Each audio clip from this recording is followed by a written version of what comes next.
केसीआर की इंतखाबी मुहिम पर 48 घंटों की पाबंदी, इलेक्शन कमीशन का फैसला।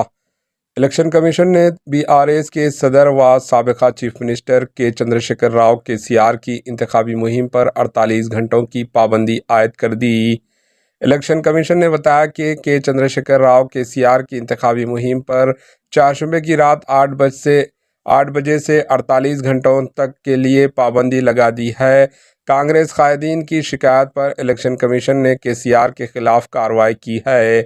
कांग्रेस लीडर निरंजन रेड्डी ने इलेक्शन कमीशन से शिकायत की कि केसीआर ने सिरिसिल्ला में कांग्रेस कायदीन के खिलाफ काबिल एतराज़ तबसरा किया था।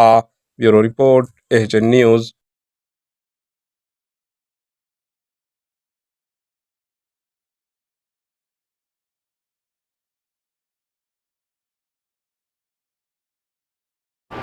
एचएन न्यूज़ को लाइक करें, शेयर करें और सब्सक्राइब करना ना भूलें।